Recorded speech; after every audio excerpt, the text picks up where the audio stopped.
Iota classes.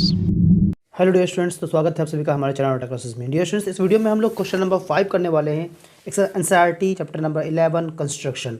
और मैं आपको बता दूं कि कंस्ट्रक्शन का जितना भी क्वेश्चन है इससे पहले के और एग्जाम्पल वो सब मैंने एनसीईआरटी का करवा रखा है। आप चाहो तो लिंक डिस्क्रिप्शन में मिल जाएगा और प्लेलिस्ट में भी आपको प्लेलिस्ट मिल जाएगा। और कंस्ट्रक्शन का पूरा वीडियो, एग्जाम्पल, एक्सरसाइज, पूरा आर.एस. अग्रवाल का हर एक क्वेश्चन वो सब मैंने सॉल्व करवा रखा है। आप चाहो तो प्लेलिस्ट में भी जाकर देख सकते हो और आपको लिंक डिस्क्रिप्शन में मिल जाएगा। और 9th क्लास का जो बेसिक्स कंस्ट्रक्शन है, अगर आपको बेसिक्स में प्रॉब्लम है तो आप 9th क्लास का वीडियो है जाकर देख सकते हो, लिंक डिस्क्रिप्शन में अवेलेबल है। आइए देखिए इस क्वेश्चन में क्या बोल रहा है डियर स्टूडेंट्स कि draw a triangle ABC with side BC is equal to 6 centimetre. हमें बोला गया कि एक ट्रायंगल ड्रॉ करना है जिसका जो साइड होगा वो हमारा 6 सेंटीमीटर दे दिया गया है। आगे बोल रहा है कि AB is equal to 5 centimetre और AB का भी लेंथ दे दिया है 5 centimetre and angle ABC is equal to 60 degree और हमें एक एंगल दे रखा है 60 डिग्री। बोल रहा है कि then construct a triangle whose sides are 3/4 of the corresponding sides of the triangle ABC। बोल रहा है कि हमें फिर एक दूसरा ट्रायंगल बनाना है जो कि क्या होना चाहिए, इसके सिमिलर, ABC ट्रायंगल के सिमिलर होगा और उसका जो साइड्स जो है वो हर एक साइड्स का जो रेशियोज होगा वो 3/4 होगा हमारा। तो आइए अब हम लोग जो है इसको सॉल्व करने वाले हैं। तो सबसे पहला काम तो हम लोग ये करेंगे कि 6 सेंटीमीटर का एक लाइन ड्रॉ कर लेते हैं जैसे कि क्वेश्चन में कहा गया है। तो चलिए ये मैं 6 सेंटी पहले मैं एक बेस लाइन यानी कि BC जो है वो 6 सेंटीमीटर ले लेता हूँ।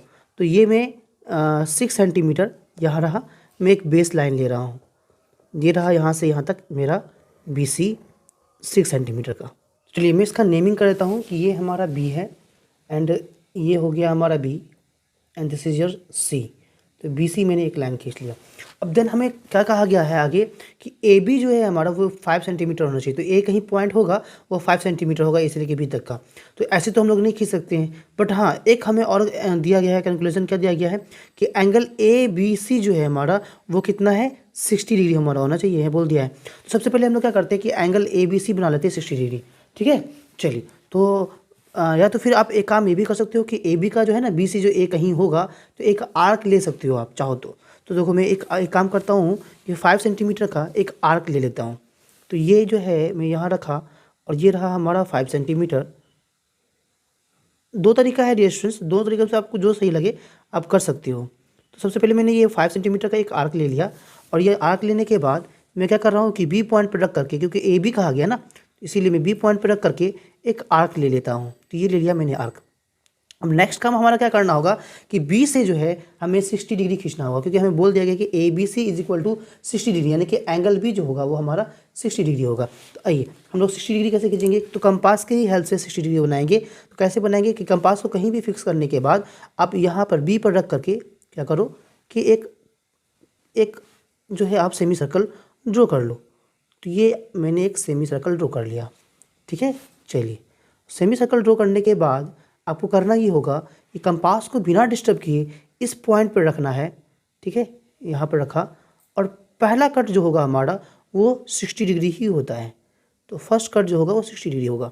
ये मैंने पहला कट ले लिया, फर्स्ट कट जो होता है वो 60 डिग्री होता है। अब ये इसको इस पॉइंट से मैं मिलाते हुए इसको जो है मैं ड्रॉ करूँगा और जहाँ इस आर्क को वो कट कर जाए वही हमारा A पॉइंट मिल जाएगा डियर स्टूडेंट्स। तो ये B पॉइंट से मैं ये जो पॉइंट है हमारा जहाँ कट किया है इस पॉइंट को पहले मैं डार्क कर लेता हूँ ताकि यहाँ पर पेन्स को अच्छे से मैं रख पाऊँगा। चलिए तो देखो ये रहा हमारा B पॉइंट से इस पॉइंट को मिला करके एक लाइन हम लोग जो ड्रॉ करेंगे वही हमारा AB कहलाएगा, जो कि इसको जहाँ कट कर जाए। तो इस आर्क को यहाँ कट कर रहा है, ये हो गया पॉइंट A हमारा। चलिए पॉइंट A हमें मिल गया है, इसको मैं यहाँ लिख देता हूँ A। और ये जो है एंगल, ये एंगल है 60 डिग्री। तो मैं यहाँ पर मेंशन कर दे रहा हूँ कि ये हो गया हमारा 60 डिग्री। और AB जो है हमारा वो 5 सेंटीमीटर है, तो मैं यहाँ पर इसको मेंशन कर दे रहा हूँ कि ये हो गया हमारा 5 सेंटीमीटर। और BC जो है हमारा वो कितना का था, 6 सेंटीमीटर का था। तो इसको मैं मेंशन कर दे रहा हूँ कि 6 सेंटीमीटर। चलिए अब हम लोग क्या करेंगे, A से लेकर के C को ज्वाइन कर देंगे और हमारा जो ट्रायंगल है वो खूबसूरत सा एक ट्रायंगल वो बन चुका है। तो ये ट्रायंगल बनाने के लिए हर एक तरीका जो है मैंने बेसिक्स कंस्ट्रक्शन में मैंने सिखाया है, जो कि क्लास 9th का था, उसमें मैंने हर तरह के ट्रायंगल सिखाया कि कैसे बनाना है। अब हमें क्या करना है कि एक नया ट्रायंगल बनाना है जो कि सिमिलर होना चाहिए इस ट्रायंगल के, और 3/4 उसका करस्पॉन्डिंग साइड्स क्या होना चाहिए, 3/4 होना चाहिए। तो हम क्या करेंगे, सबसे पहले हम एक एक्यूट एंगल लेंगे। डिनोमिनेटर हमारा बड़ा है, डिनोमिनेटर बड़ा है तो यानी कि वैल्यू आपका 1 से कम आएगा। 1 से कम आने का मतलब है कि वो जो है आपका ओरिजिनल ट्रायंगल से छोटा बनेगा हमारा ट्रायंगल।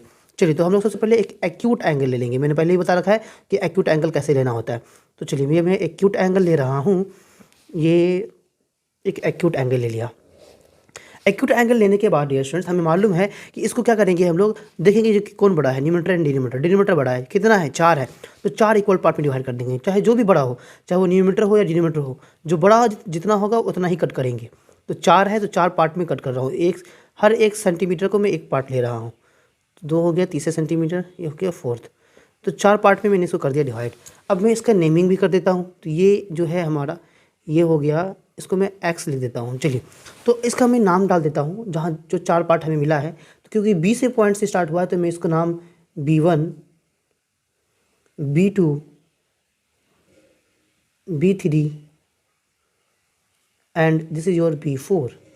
चलिए, अब हम लोग क्या करेंगे कि डिनोमिनेटर जो होता है, मैंने पहले बताया था, जो डिनोमिनेटर होता है वहाँ से हम लोग क्या करेंगे, उसको ज्वाइन कर देंगे। तो डिनोमिनेटर हमारा B4 है, तो B4 है हमारा, तो 4 से हम लोग C पॉइंट को ज्वाइन कर देंगे। चलिए, तो B4 से ये C पॉइंट को ज्वाइन किया, तो ये हमारा हो गया ज्वाइन। ठीक है, जब ये ज्वाइन हो गया हमारा, तो अब हम लोग क्या करेंगे, अब हमारा नेक्स्ट काम है करना कि जो न्यूमरेटर देखो कितना 3 है, तो 3 से जो है हम लोग इसके एक पैरेलल लाइन खींचेंगे। तो पैरेलल लाइन खींचने के लिए मैंने पहले भी बता रखा है, अभी भी मैं बता देता हूँ आपको कि करना क्या है। बहुत ही ईजी है, आपको अपना कंपास लेकर के कहीं भी फिक्स कर लेना है। फिक्स करने के बाद एक आर्क ले लेना है। तो ये एक आर्क ले लिया, जिस लाइन से ड्रॉ करना है हमें वहाँ का एंगल का एक आर्क ले लेंगे, क्योंकि हमें क्रॉसपॉन्डिंग एंगल्स को इक्वल करना होता है। तो ये आर्क लेने के बाद हम लोग फिर B3 पर रखेंगे और सेम आर्क हम लोग फिर यहाँ से ड्रॉ कर लेंगे। तो B3 से ही मुझे पैरेलल लाइन खींचना है, तो यहाँ से जो हम लोग फिर सेम आर्क ड्रॉ कर लेंगे। कर लिया। अब देन क्या करेंगे कि इस आर्क को मेज़र कर लेंगे, इस एंगल को मेज़र कर लेंगे। तो चलिए, इस एंगल को मैं मेज़र करने वाला हूँ। तो इस पॉइंट से इस पॉइंट तक को मैं मेज़र कर लेता हूँ। ध्यान रखना, जब आप मेज़र करोगे तो वो एग्जैक्ट होना चाहिए ना। अगर छोटा, थोड़ा सा भी छोटा बड़ा हुआ तो लाइन आपका पैरेलल नहीं होगा, क्योंकि कॉरस्पॉन्डिंग एंगल्स इक्वल नहीं होंगे तो लाइन पैरेलल नहीं होंगी। अब मैं यहाँ रख करके इसको कट कर दे रहा हूँ। कट हो गया, यानी कि हमें एक पॉइंट मिल गया है। अब हम लोग क्या करेंगे कि इस B3 के वाले पॉइंट से ये जो पॉइंट हमें कट पॉइंट मिला है, इस पॉइंट को मिलाते हुए एक लाइन खींचेंगे जो कि B4C के एकदम एग्जैक्टली पैरेलल होगा। लेकिन नहीं तो आप देख लेना, अभी आपको दिख जाएगा। चलिए, ये हो रहा हमारा B3 का पॉइंट और ये रहा हमारा वो कट पॉइंट। इससे जो है मैंने एक लाइन ड्रॉ कर दिया। अब देखना, ये जो लाइन ड्रॉ होगा ना, ये एकदम बिल्कुल पैरेलल होगा हमारे उस लाइन के। देखो, एकदम पैरेलल है ना। चलिए, तो अब जो नया पॉइंट हमें मिला है तो मैं इसका नेमिंग कर देता हूँ। ये पॉइंट का नाम मैं D डाल देता हूँ, क्योंकि हमें नया ट्रायंगल का नाम नहीं बोला कि क्या रखना है, मर्जी आपकी, आपको जो रखना रख लीजिए। तो मैं इसको D कर देता हूँ, तो ये पॉइंट हो गया D। चलिए, अब हम लोग क्या करेंगे, D पॉइंट से एक पैरेलल लाइन खींचेंगे AC की। तो पैरेलल खींचने के लिए हम लोग फिर से वही काम करेंगे कि कंपास को लेंगे, कहीं भी फिक्स कर लेना, C पॉइंट पर रख करके एक आर्क ले लेंगे हम लोग। तो ये ले लिया आर्क। चलिए, आर्क लेने के बाद अब हम लोग इस D पॉइंट पे, क्योंकि पैरेलल हमको D से खींचना है, तो D पॉइंट पर रख करके सेम आर्क हम लोग फिर यहाँ से भी खींच लेंगे। अब कंपास को क्या कर लेगा कि हम इस एंगल को मेज़र कर लेंगे। इस एंगल को जब अपन ने मेज़र करा तो ये हो गया हमारा इतना। चलिए, देखिए कि एंगल हो गया हमारा मेज़र। ठीक है, अब उसके बाद क्या करेंगे कि इस पॉइंट पर रख करके इस आर्क को कट कर लेंगे। चलिए, कट कर लिया, तो हमें कट पॉइंट मिल गया। अब क्या करेंगे हम लोग कि D पॉइंट से रख करके एक लाइन खींचेंगे इस पॉइंट को मिलाते हुए, जो कि पैरेलल लाइन हो जाएगा हमारा। देख लेना, अभी बिल्कुल पैरेलल लाइन खींचाएगा, ये ड्रॉ होगा। तो ये जो है हमारा, मैंने इसको ड्रॉ किया, ये बिल्कुल पैरेलल हो जाएगा आपके AC के। क्यों होगा पैरेलल? क्योंकि मैंने कॉरस्पॉन्डिंग एंगल्स इक्वल बनाया है। तो मैं इसका नाम E डाल देता हूँ। तो हमारा जो है एक नया ट्रायंगल बन गया, BEBD एक नया ट्रायंगल बन चुका है, जो कि इस ट्रायंगल के, यानी कि ट्रायंगल ABC के सिमिलर है और उसके साइड्स का जो कॉरस्पॉन्डिंग साइड्स का जो रेशियो वो 3/4 है। आइए अब हम लोग जो है स्टेप ऑफ कंस्ट्रक्शन देखते हैं। तो डियर स्टूडेंट्स अब हम लोग जो है स्टेप ऑफ कंस्ट्रक्शन करते हैं। तो सबसे पहला काम हम लोगों ने किया था कि BC एक लाइन खींचा था 6 सेंटीमीटर का। तो यहाँ लिखेंगे कि draw a line segment BC of 6 centimetre. 6 centimetre का हम लोगों ने BC खींचा था। देन उसके बाद क्या किया था हम लोग को लोगों ने B को सेंटर मान करके एक आर्क हम लोगों ने खींचा था 5 सेंटीमीटर का। तो स्टेप 2 में हम लोगों ने ये किया था कि taking B as centre draw an arc of 5 centimetre. उसके बाद फिर हम लोगों ने एंगल ABC बनाया था 60 डिग्री। तो फिर इसके बाद स्टेप 3 में हम लोगों ने क्या करा कि एंगल बनाया। तो ड्रॉ एन एंगल कौन सा एंगल बनाया है? Angle ABC, angle ABC of 60 degree. 60 degree का एक एंगल बना दिया। एंड उसके बाद फाइनली क्या किया हम लोगों ने AC को ज्वाइन कर दिया। तो स्टेप 4 में हम लोगों ने क्या करा है कि ज्वाइन AC को हम लोगों ने ज्वाइन कर दिया। तो ट्रायंगल हमारा बन गया। उसके बाद फिर हम लोगों ने क्या किया है कि CBX एक जो है हम लोगों ने एंगल एक्यूट एंगल ड्रॉ किया था। तो स्टेप 5 में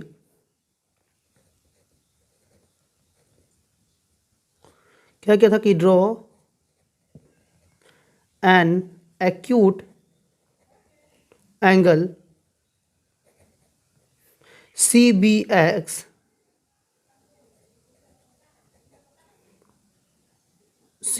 विथ बेस किसको माना था हम लोगों ने? BC को, विथ बेस BC को बेस लेते हुए हम लोगों ने ये ड्रॉ किया था। उसके बाद फिर हम लोगों ने क्या किया कि B4 को 4 इक्वल पार्ट में डिवाइड किया। तो स्टेप 6 में हम लोगों ने क्या किया कि divide B4 into 4 equal parts. चलिए अब उसके बाद फिर क्या किया हम लोगों ने कि B4 से C को ज्वाइन कर दिया था। तो स्टेप 7 में हम लोगों ने ये किया। स्टेप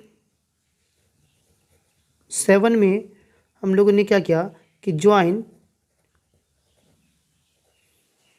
क्या ज्वाइन किया हम लोगों ने? B4C को हम लोगों ने ज्वाइन कर दिया। उसके बाद फिर क्या किया हम लोगों ने स्टेप 8 में कि B3D खींचा जो कि B4C के पैरेलल था। तो चलिए स्टेप 8 में यहाँ लिखता हूँ। स्टेप 8 में हम लोगों ने क्या करा कि B3D तो ड्रॉ B3D पैरेलल टू किसके पैरेलल खींचा? B4C के जो कि कहाँ कट किया है? BC को D पर कट किया। Which cuts BC at D, जो कि BC को D पर कट किया। ये हो गया स्टेप 8। देन स्टेप 9 में हम लोगों ने क्या करा? स्टेप 9 में जो है हम लोग डियर स्टूडेंट्स DE एक पैरेलल लाइन खींचा है। तो draw DE parallel to AC which cuts AB at E। चलिए तो ये हो गया हमारा स्टेप ऑफ कंस्ट्रक्शन। आइए अब हम लोग जो है जस्टिफिकेशन देखते हैं। तो डियर स्टूडेंट्स आइए अब हम लोग जो है जस्टिफिकेशन देखते हैं। तो जस्टिफिकेशन में डियर स्टूडेंट्स हम लोग क्या कर रहे हैं? सबसे पहले ट्रायंगल ले रहे हैं B4C। इस ट्रायंगल में देखो तो B3D जो है वो पैरेलल है B4C के, क्योंकि अभी हम लोगों ने कंस्ट्रक्शन ही ऐसा करा था। तो मैंने लिख दिया कि in triangle B4C B3D is parallel to B4C और बाय कंस्ट्रक्शन। ये क्यों हुआ हमारा, बाय कंस्ट्रक्शन हो गया। तो जब ये दोनों लाइन पैरेलल हो गया ना, तो हमें मालूम है थेल्स थ्योरम से, या बीपीटी थ्योरम बोलो, बीपीटी बोलो, उससे हमें मालूम है कि B3 देखो, तो देयरफॉर क्या हो जाएगा कि B3 बाय B4, यानी कि B3 बाय B4, ये बड़ा ट्रायंगल, छोटा ट्रायंगल का साइड बटा बड़ा ट्रायंगल का साइड, इज इक्वल टू क्या हो जाएगा कि BD बाय BC। तो BD बाय BC ये हम लोगों ने थेल्स थ्योरम का या फिर बीपीटी थ्योरम यानी बेसिक प्रोपोर्शनलिटी थ्योरम का कोलोरेली में देखा था हम लोगों ने। तो यहाँ लिख देंगे कि by BPT basic proportionality theorem था हमारा, या तो अब चाहो तो बाय थेल्स थ्योरम भी लिख सकते हो, बात एक ही है। चलिए आइए, तो अब जब हम लोग ऐसा हो गया, तो अब देखो B से B3 का जो का वैल्यू है, अगर ये हमारा एक डिवीज़न है तो ये थोड़ा, अगर ये में पूरा x है तो ये भी x और ये भी x, तो ये यहाँ से लेके यहाँ तक 3x हो गया। तो ये हो गया हमारा 3x बाय B4 कितना हो गया, 4 इक्वल पार्ट में है, तो ये हो जाएगा bye 4x is equal to क्या हो जाएगा हमारा कि BD अपॉन BC। तो देखो ये x से x कैंसिल हो गया, तो फाइनली हमें BD upon BC is equal to 3/4 का रेशियो मिल रहा है। ये एक कंक्लूजन हमें यहाँ से मिल गया। अब हम लोग क्या कर रहे हैं, अब हम लोग ले रहे हैं ट्रायंगल, कौन सा, ये ट्रायंगल ले रहे हैं कि ट्रायंगल ABC, या फिर आप बोलो तो छोटा ट्रायंगल ले लो, पर ट्रायंगल BDE। तो मैं लिख देता हूँ कि in triangle BDE and triangle कौन सा ले रहा हूँ कि BCA, ठीक है। तो देखो एंगल B दोनों में कॉमन है ना, तो angle B is equal to हो जाएगा एंगल B, रीजन डाल देना कॉमन, ठीक है। अच्छा, उसके बाद अब हमारा क्या हो जाएगा कि angle E is equal to angle A हो जाएगा। तो angle E is equal to angle A हो जाएगा, क्योंकि दोनों लाइन पैरेलल है, और तो ये हो जाएगा कॉरस्पॉन्डिंग एंगल्स। तो आपको यहाँ पे लिख देना कोई कॉरस्पॉन्डिंग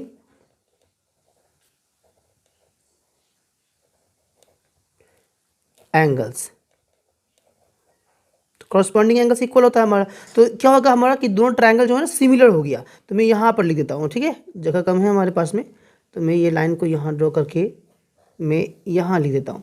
तो देयरफॉर ट्रायंगल क्या हो जाएगा हमारा BDE, ये जो छोटा वाला ट्रायंगल था BDE इज सिमिलर हो जाएगा ट्रायंगल BCA के, और किस क्राइटेरिया से हो जाएगा, तो ये एंगल क्राइटेरिया से, तो बाय A यानी कि एंगल क्राइटेरिया से दोनों हमारा हो गया। तो अब क्या हो जाएगा कि देयरफॉर क्या हो जाएगा हमारा, हैंस में लिखता कि हैंस हमें मालूम है कि क्या कि क्रॉस सिमिलर ट्रायंगल का कॉरस्पॉन्डिंग साइड्स का रेशियोज भी इक्वल होता है। तो इसीलिए क्या हो जाएगा कि BD अपॉन BC, ठीक है।